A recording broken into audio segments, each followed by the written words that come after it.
ఓం గం గణాధిపతయే నమః. హాయ్ అండి, అందరికీ నమస్కారం. మనం ఈరోజు ఈ వీడియోలో కార్తీక పురాణము 18వ అధ్యాయనము కర్మఫల వివరణ. ఈ అధ్యయనం విన్నవారికి జన్మ జన్మల పాపాల నుండి విముక్తి కలుగుతుంది. ఈ వీడియో కనుక మీకు నచ్చినట్లయితే లైక్ చేయండి, షేర్ చేయండి, సబ్స్క్రైబ్ చేసుకోండి.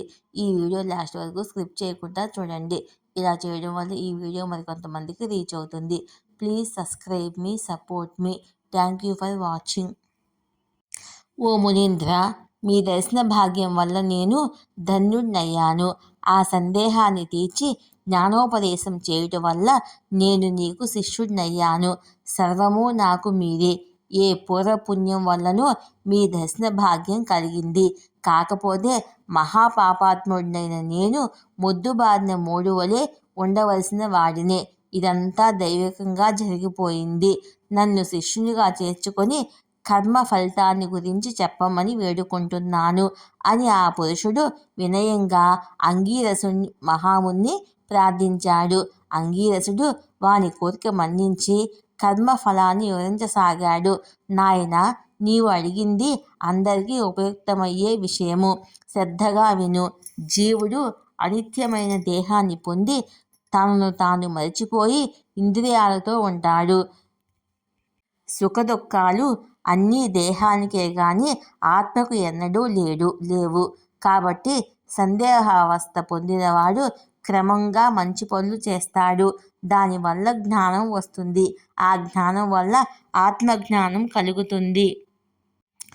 సర్వాది సర్వకర్మలు నీలో ఉంటాయి.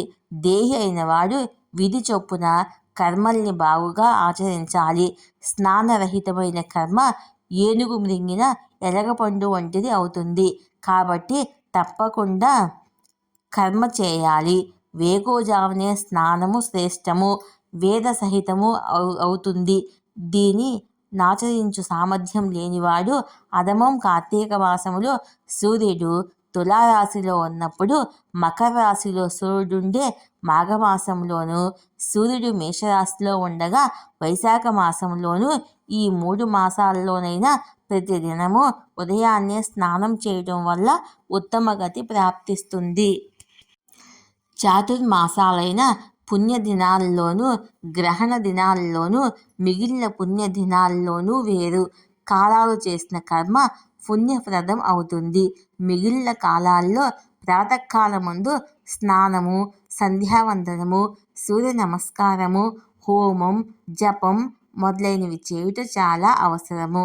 స్నానం చేయకపోవటం వల్ల కర్మ భ్రష్టత్వం బట్టి రౌరవ నరకం కలుగుతుంది. కార్తీక మాసములో అన్ని పుణ్యదినాలే. దీనిలో సమానమైన మాసము ఇంకొకటి లేదు అని చెప్పాడు.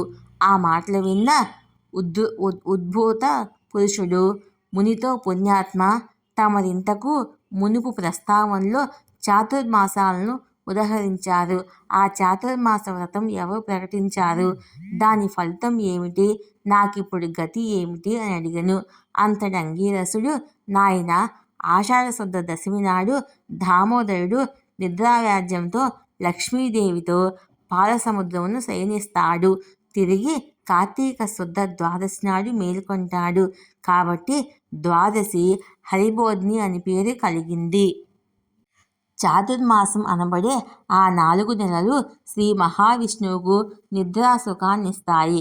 కాబట్టి ఆ 4 నెలలు సత్యస్వరూపుడైన శ్రీమన్నారాయణుని ఆరాధించేవారు పరంపదం పొందుతారు.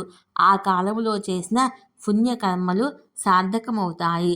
దీనికి ఉదాహరణగా పూర్వం నాకు హరి చెప్పిన కారణం చెప్తాను, శ్రద్ధగా విను. ఒకప్పుడు కృతయుగంలో వైకుంఠములో విష్ణుమూర్తి కొలువు తీర్చి ఉండగా నారదుల వారు హరినామ సంకీర్తనం గావించుకుంటూ వచ్చి స్వామికి పాదాభివందనం చేస్తాడు. విష్ణు భగవానుడు చెరువునంతో ఏమీ తెలియని వాని వలె అన్ని చోట్ల అందరూ క్షేమమేనా అని అడిగను. దానికి సమాధానంగా నారద మహర్షి, ఓ భగవాన్, వేద మార్గాన్ని విడిచిపెట్టిన వాళ్ళను చూశాను. కొందరు మునులు మానవులతో కలిసి తమ విద్యుత్ ధర్మాన్ని మర్చిపోయారు. వారికి మోక్షం ఎట్లా కలుగుతుంది? కొందరికి భక్షాభక్ష వివేచన లేదు. కొందరు సదాచార సంపన్నులైనప్పటికీ కొందరు పరనింద చేస్తూ ఉన్నారు. వారందరినీ రక్షించు, ఏదో ఒక ఉపాయము చెప్పి వీరికి మేలు చేయి అని కోరాడు. శ్రీమన్నారాయణుడు లక్ష్మీ సమేతంగా గరుడ వాహనంపై భూలోకం వచ్చారు. వేల కొద్దీ ఋషులుండే ప్రదేశాన వృద్ధ బ్రాహ్మణ రూపంలో తిరుగుతుండగా కొందరు బ్రాహ్మణోత్తములు అతిథి పూజలు చేశారు. కొందరు చేయరాని పనులు చేయసాగారు. వారందరినీ చూసిన శ్రీ విష్ణువుకు వాళ్లకు తరుణోపాయం ఆలోచిస్తూ నిజరూపం ధరించి ఋషి మండపానికి వచ్చారు. సిద్ధులు మొదలైన పురుషులంతా శిష్య మిత్ర పుత్ర కలత్రాదులతో కూడి తమ ఆశ్రమానికి విచ్చేసిన మహావిష్ణువును దర్శించడం వల్ల సంతృప్తి పొంది ఆ పరమాత్ముని పాదాలకు నమస్కారాలు చేసి అనేక విధాలుగా స్తుతించారు. ఈ వీడియో కనుక మీకు నచ్చినట్లయితే లైక్ చేయండి, షేర్ చేయండి, సబ్స్క్రైబ్ చేసుకోండి. ఈ వీడియో లాస్ట్ వరకు స్కిప్ చేయకుండా చూడండి. Please subscribe me, support me. Thank you for watching.